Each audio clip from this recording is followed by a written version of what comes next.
You've talked very publicly. You don't mind doing this now, even though you've had some time where you were reclusive. You've talked about mental illness, and you don't mind talking about substance abuse. Is there any healing in talking about it for you? It's kind of like, I guess when I was in prison, I had time to sit back and just evaluate everything and think about it and dry out also from the drugs. So it's like it's done. You know what I'm saying? I'm over it. I got past it. So to me, it's just like, you know, telling it it's in the past. You know what I'm saying? It's not nothing that I'm dealing with now. So it's just like I'm talking about my past life, and I feel like, you know, I'm proud of what I did. I'm proud that I'm still here. I'm proud that I got past all of it.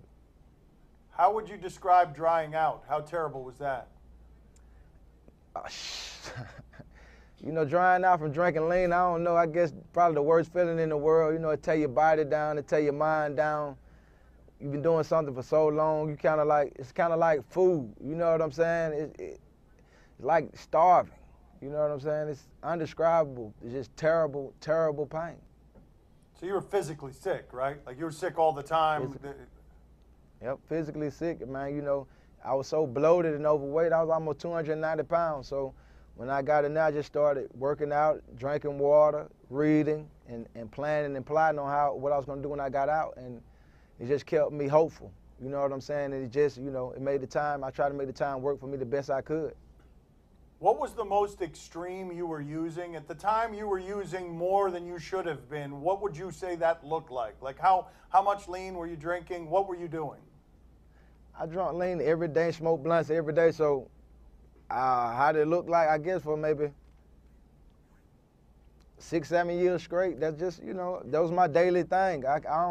It was my normal routine. So I can't say how much. It was just nonstop. I guess smoking and drinking until I fell asleep from when I wake up. That was my life.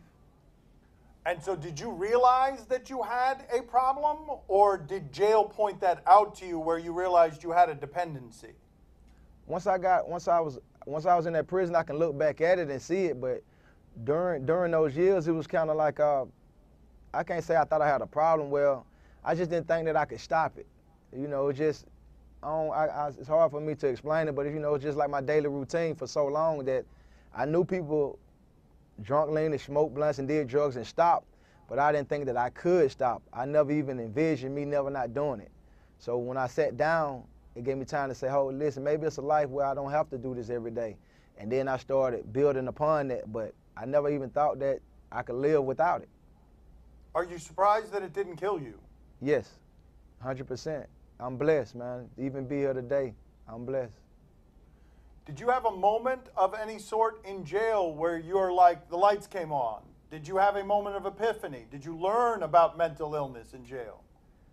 I wouldn't say I had like no, you know, just one day had no epiphany, but I guess, you know, when I was facing 20 and 30 years and it was almost on the table, and it kind of got worked out where I can only do like 3 years and I can manage it. I feel like I can get out, I can still manage having a career and, you know, and not losing my whole life to being gone 15, 20 years. They kind of got me into like, you know, let me try to fix it. Let me try to fix my life, because now it's something that I can manage. So I guess not getting to 20 years and getting 3 years, maybe that was my epiphany of some sort. Is there anything you read or anything anyone told you where you were like, okay, that makes sense from a mental illness standpoint. That speaks to me? I read a book by, I think, a dude named James Allen, As a Man Thinketh. And I remember just like, you know, control your thoughts. You know what I'm saying? So, and what you think about all the time. And I started thinking about what could I do to ensure that I don't come back in this prison, because I didn't want to live the rest of my life in prison. And I was in there with people who have life sentences. So I was like, you know, one thing that I need to do is I need to be totally sober. I need to have complete clarity. I need to be razor sharp focused on everything I do every day from when I wake up to when I go to sleep. And I started thinking about that. And after you start doing that for like a year, then it turned to 2 years, then you're like, I can get out and I can do it. And once I got out and started doing it, it's like, you know, it makes me a better person, makes me a better artist. You know what I'm saying? It just makes me all the way stronger. Gucci, appreciate the honesty. Super refreshing. Let's change camera angles here so that we can get my father involved. This is the part you've been waiting for anyways. You've been tolerating the rest of this so you can get Poppy, what's happening? What's happening, Gucci, buddy? Nice meeting It's you. cool. Good to see you too, man. Big fan. Thank you, thank you. How come everybody's a fan of his? Ain't These nobody guys a fan are of good mine. too. No, These no, guys we're are good okay. too. They We're push okay, me every day yeah. to the finish line. Man, Go ahead, ask your question. y'all know Poppy make that show, man. Yeah, we know. Go ahead, Poppy. What do you have for Gucci? Go ahead. Hey Gucci, what did you get the Bart Simpson chain? And how expensive was it? Yeah, why did you The get a Bart Simpson chain was like 75K, just for the Yeah. charm. Yeah, Just for the charm? why'd you get that? Yeah. What's the meaning? But what's the meaning? What did you get it? Just I just like the colors, man. I just like the shine. It wasn't even in no meaning, man. I just like the stunt. Yeah, you're speaking his language. Gucci, thank you for being on with us.